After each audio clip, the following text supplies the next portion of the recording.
So hello everyone, welcome back to the design tier. And well, first of all, the animation tier was really long. This took me quite a while to explain everything, so I will try to make the design part a little bit shorter this time. Where I want to start first is the topic with the motion blur.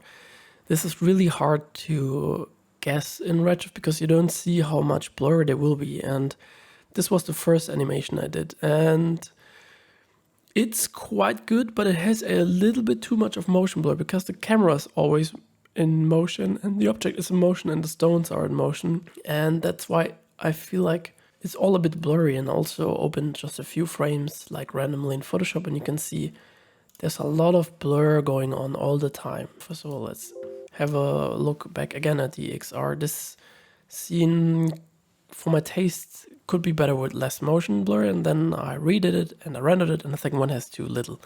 But the scene renders really long because of all the stuff, and Redshift has to calculate, I don't know, much.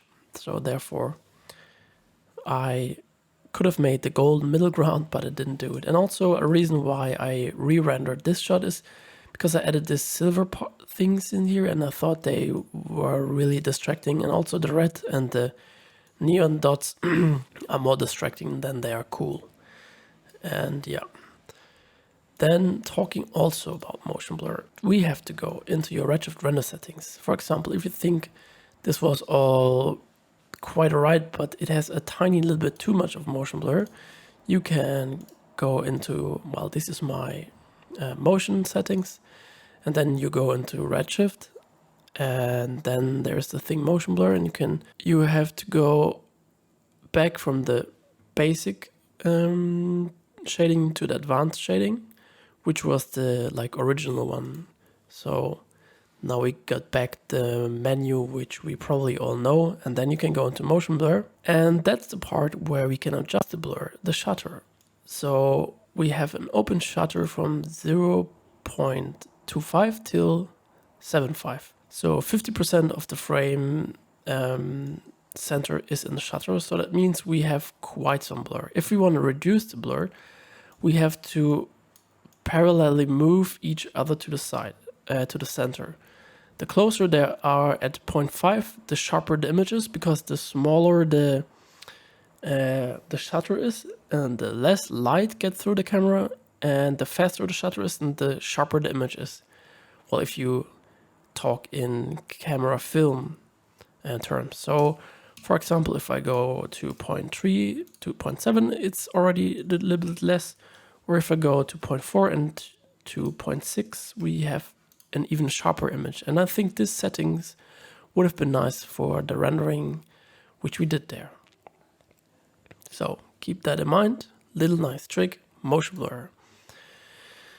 Then about the design world. I want to talk about these assets from the background, and this is also a little bit like a relation to the upcoming surface imperfection part for the master tier.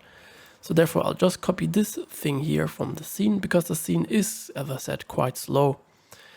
And I will quickly create a new scene, and let's place these bags in there, and let's see where they are. Nice here. And well, we can place them, just rotate them a little bit and place them in front of the screen, and I want them to be close to each other, and I'm not bothering with the floor right now. So this is the trash pack, which I already converted or tweaked a little bit. And then what I want to talk about is the original one. So therefore I'll go back in the bridge from Quixel, and I already have this thing loaded, so I just need to click here and then export, and you can see that was super quick. And let's call them original, and they are all piled into one piece. And now perhaps you can remember the thing from the previous tutorial.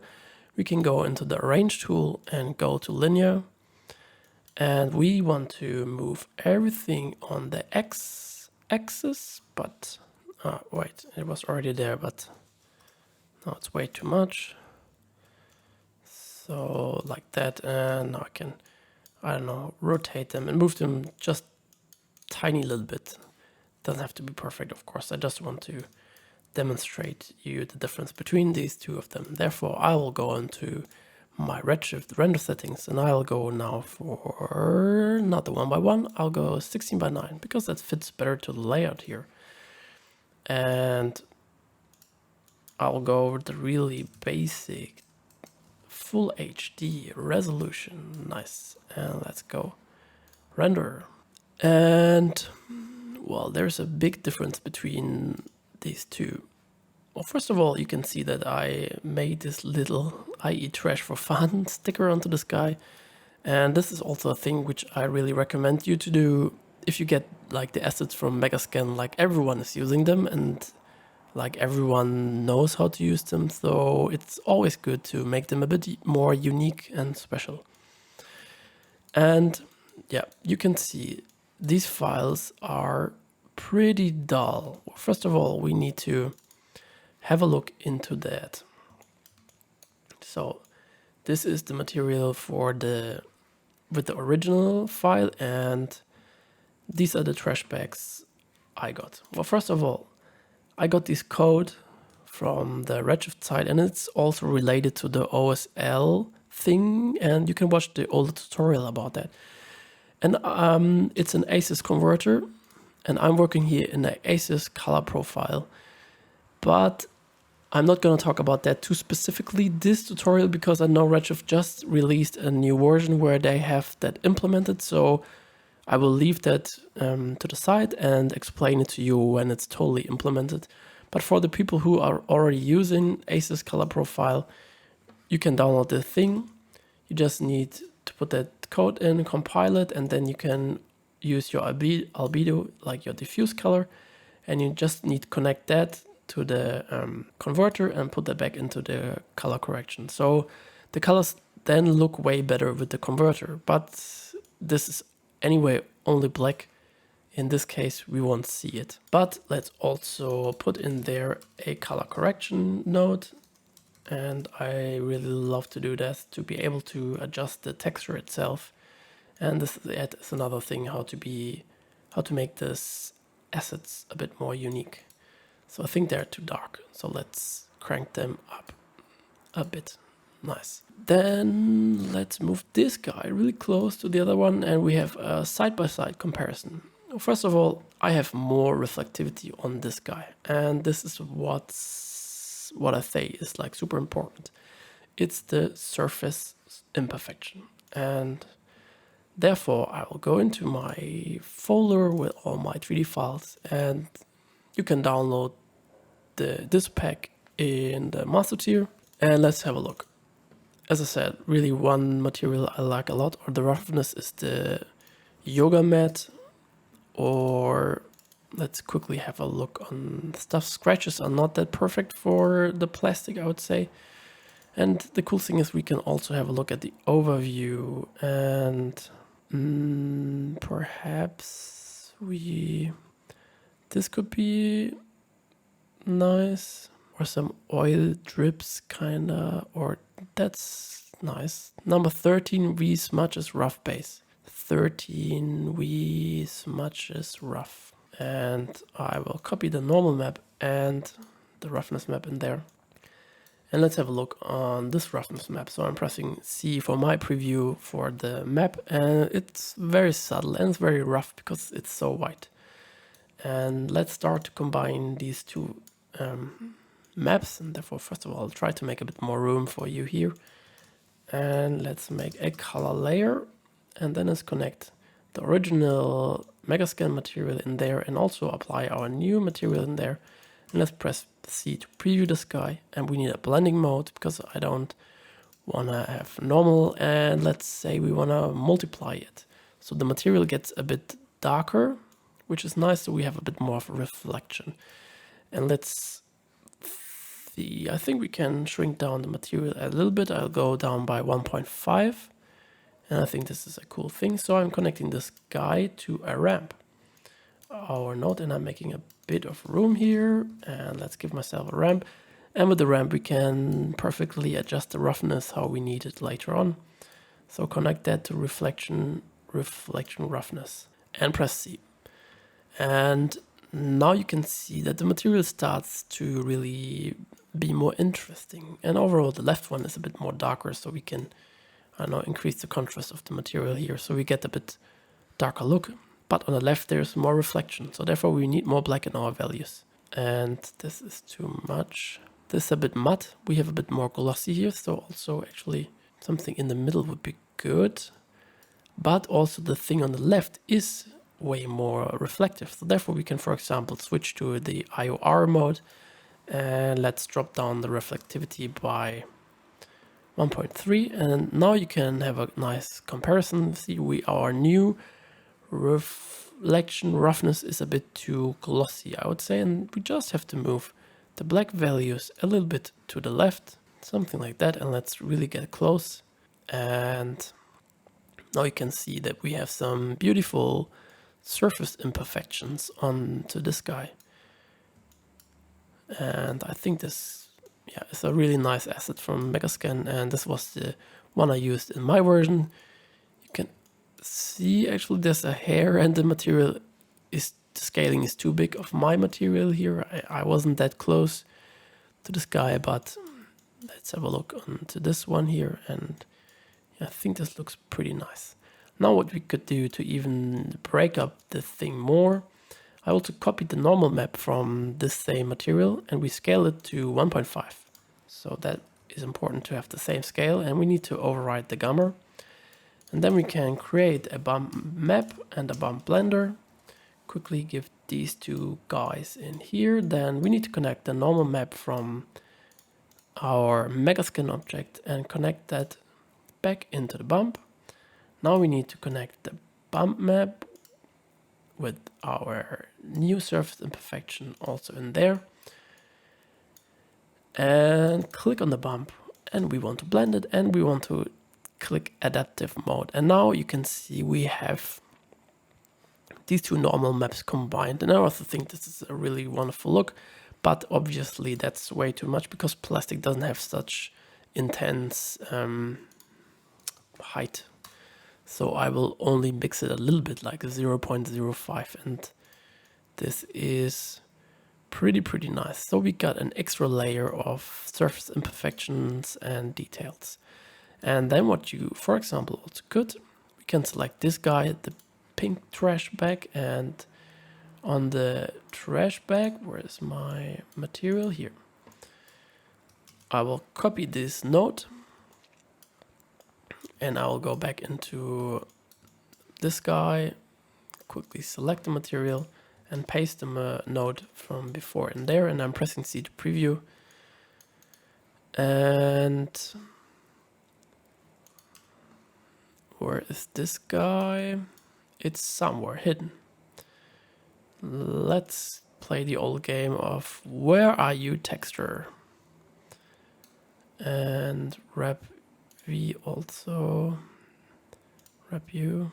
So here's a piece. Let's move it a little bit.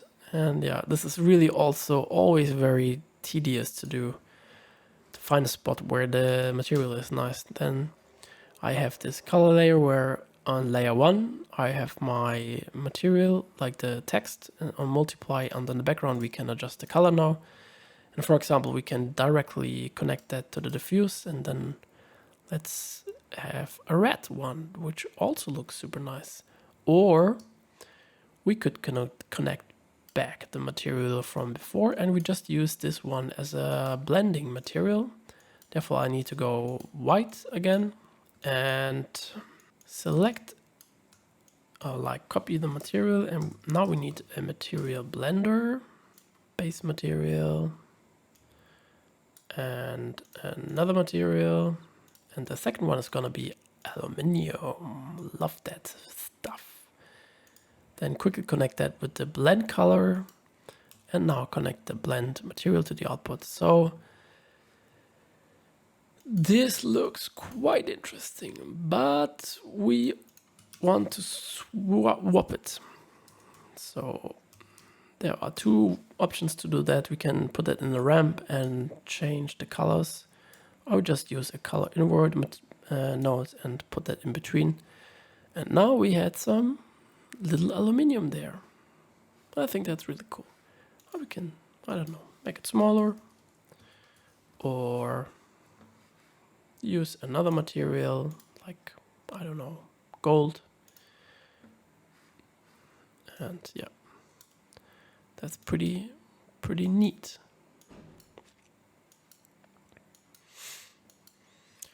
So that's my second tip for this tutorial. Use the assets from Megaskin because everyone is using them and it's really easy to use, and it gives your renderings a great addition of reality. And let's go back into our scene, but always keep in mind everyone is using the same assets, so try to make them unique. Give them something special. And let's have a look back onto my scene if there's something interesting to say. So I loaded the scene now into Redshift, and I would say my third tip for you is try to be resourceful. And let's see if I can move around with the camera here. And for now I will disable the bokeh. And because of the stones, the scene is quite slow. So you have to see how far you can push your system. But what I wanted to say, for example, if you have to, I don't know, increase the realism of your objects and you already have built stuff which are not hero objects, which are more in the background and not too much attention is gonna given to them, I think it's quite smart to copy them around. And you can see these boxes are from last month. And I think they're giving us a great detail, but I didn't have time to redo them here. And yeah, I would say this is a good thing to say. Try to resample your work and I don't know, be resourceful. And also about the resampling, I think this is a little bit related to the love-hate realism to Instagram, because if you don't post like frequently, you get lost into the system. And I don't know, I would love to always do something unique, but again, resampling is a really good way to speed up your workflow. And I mean, the main composition is the part on the front, which is new. Only the back part is copied from some stuff. For example, these are just blocks from the film which I did with Vitaly together, our joints film, and I'm quickly moving the camera here, and you can even see our text in here. And this is again the thing which I wanted to say. Always try to make it a bit more unique. Details are really the key. Adding something here, something there, and only with all this amount of details you can manage to create interesting scenes and also be seen in the world of where everyone can do the same quite easily. And also, I'm still really much liking stickers, and this is the sticker from the Vivian. Branding is only my smiley, so Vitaly smiley is not here because he didn't do anything for here, but it would be nice to see him on board as well. Actually, perhaps there's going to be something with him quite soon. So I would say this is a short design part, but I'm wrapping it up, and I hope you learned something, and I'm really excited to see what you are gonna do with this whole scene. So thank you very much for listening, and hear you very soon. Bye bye.